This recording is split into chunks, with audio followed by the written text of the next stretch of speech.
This is actually the last talking point because I'm not trying to make this a 2-hour live today. I am a little tired. So look, I made videos so far because there's a lot of boxing on this. But you got Hrgovic Joyce, you got Ricardo Salas versus Ken Cruz. You got Janibek returning. You got Richard Torres versus Vito Vianello, and then you got I said Hrgovic versus Joyce, right? Pro box. Oh no, I said that one. Okay. The only card I have made a video about has been Janibek versus the African guy he's fighting. And the reason I haven't made a video about that is because, and honestly, I'm gonna clip this segment and it's gonna be my video for that. Okay, right.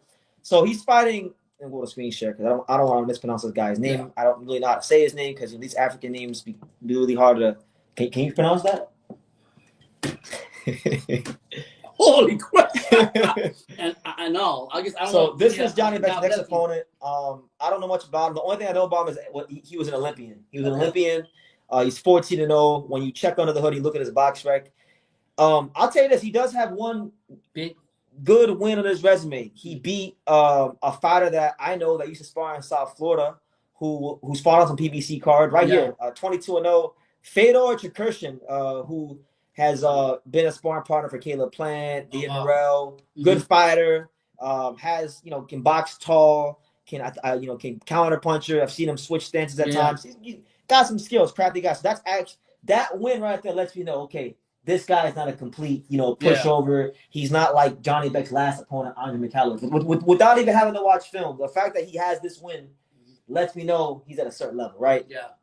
And with all due respect to our African brother from the Congo, right? I'm not trying to. I like the way he got. What? Blue. That's true. That's an American bandana. But anyway. I'm not trying to make any disparaging remarks against this guy. Best of luck to him. I hope we get a good fight. You're pro African fighters. Oh, listen, everyone knows. Yeah. Everyone knows I got a soft spot for the African fighters because I've seen what the African fighters go through. Yeah. I come on here on YouTube. I hear people say, "Well, Mexican fighters have it hard. The black fighters have it hard." Or whatever ethnicity they wanna gatekeep to make you feel like they have the most odds. No, guys. The Africans have it the hardest in boxing. The Africans don't get no money put behind them. They don't get the opportunity to take the right fights at the right time. Many times they have to learn on the job. They gotta work their way into the mandatory position, and even when they get the mandatory position, they get dicked over by the promotion by the powers that be in boxing because they don't bring the most money to the table. So when you see an African fighter break through in boxing, it is probably one of the most organic things you can see in boxing. That's why I respect them, and there's that about it, right? So I'm not trying to put this guy down. I'm setting the stage for what I want to say. That's not to take away from other fighters that have it hard in other countries either. But look, the reason I'm bringing all this up is because this guy is not really a known commodity.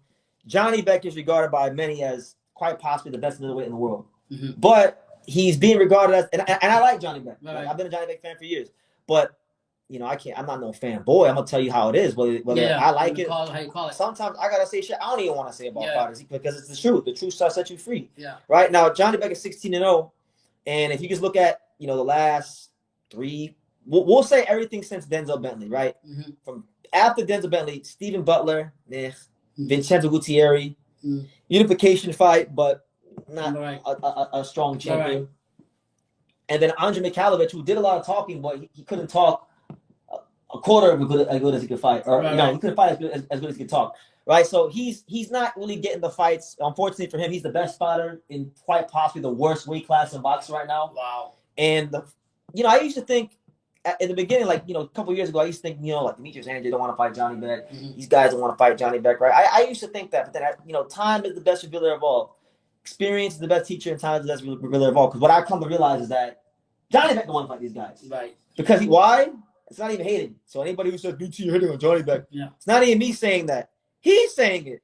Look, this is a direct quote from Janibek about the middleweight division. So I'll read you two guys word for word, syllable for syllable, verbatim. Cool. He stated the following, and I quote: "There are a lot of happenings at middleweight.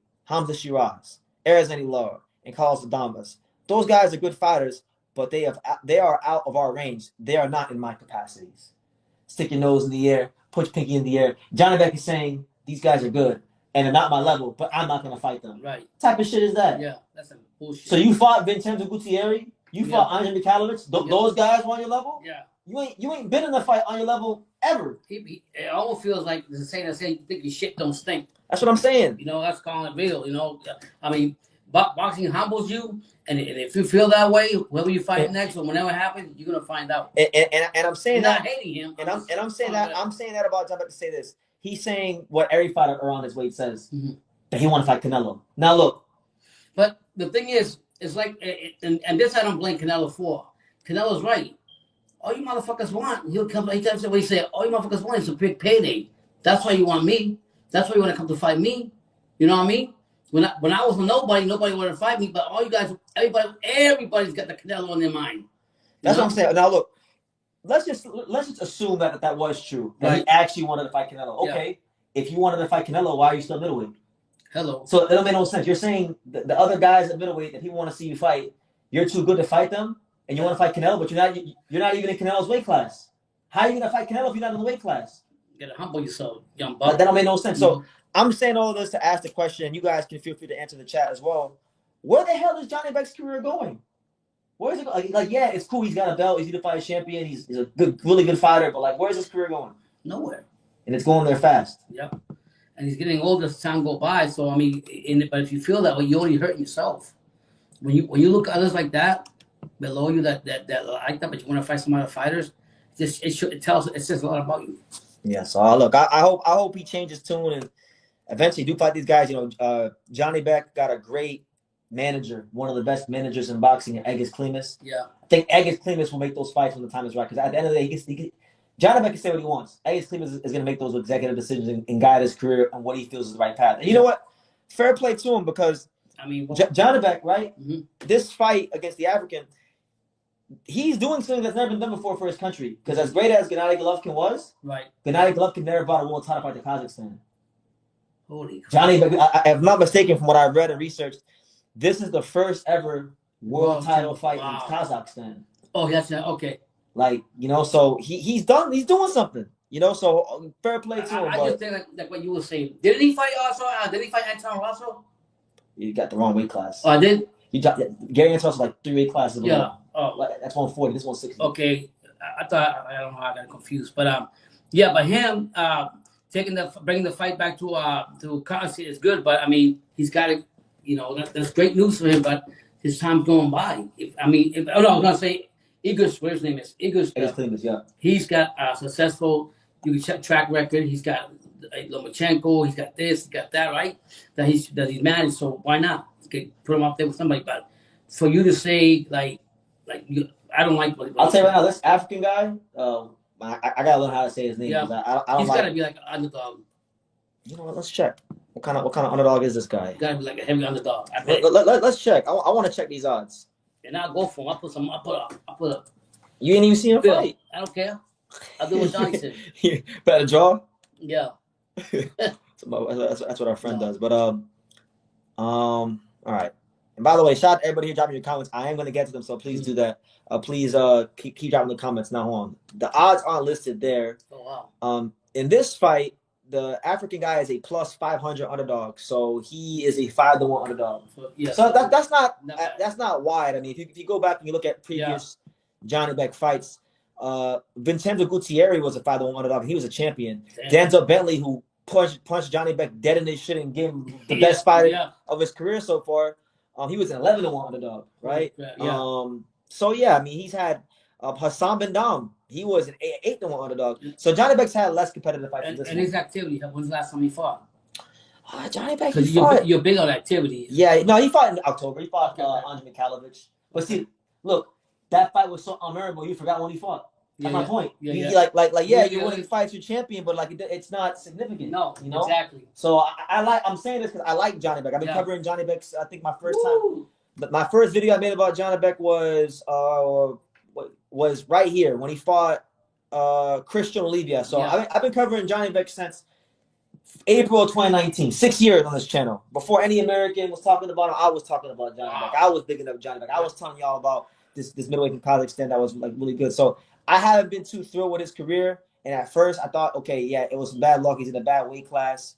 But I also now see it as like, yo, you're content to sit on the belt, fight whoever you can in the rankings, and not fight the champions. And call Canelo, but you're not even gonna move into the weight class.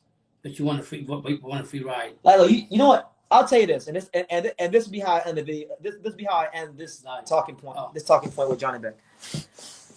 He's talking about he want to fight Dave Benavidez, right? Benavidez is a not Benavidez, Canelo. Right. He want to fight Canelo. Right. Canelo's a 168 pounder. Right. So you want to go to 168. Okay. You probably can't get Canelo right now because your name's not big enough. You're not even on the radar, buddy. Yeah. So to get on the radar, what you should do, what I think you should do, move to 168. Yeah. Maybe take a little bullshit like little tune-up fight. Activates the weight, and then after that, you know who you try to fight? Who? Christian and Mbilli. Oh, that'd be a good fight. Christian and Mbilli, I think would be a good fight, or even Munguia. Because that's Canelo's training partner. Stablemate now. They train together. Yeah, but I'm saying but Mbilli is a top rank fighter. Yeah, but you go in there, you beat Mbilli, now you a top middleweight. But I'm saying, but the attitude he got though, you know what I'm saying? He got an attitude. You feel like he's entitled? Yeah, like I mean, you're saying you don't want to fight these other fighters like your shit don't stink. I don't think that's right. But hey, to each his own. Yeah. You know, hey, it's his cross to bear. Mm-hmm. One thing he better not. I'll tell you this. You know, I keep that same energy for everybody. Yeah. He better not lose this week in his home country, because if he lose to this African guy that not a lot of people know about. Yeah. I'm gonna come on here and I'm gonna drop that E word on him. You know the E word. Yeah. So exposed. if they don't like when I say exposed. Yeah. So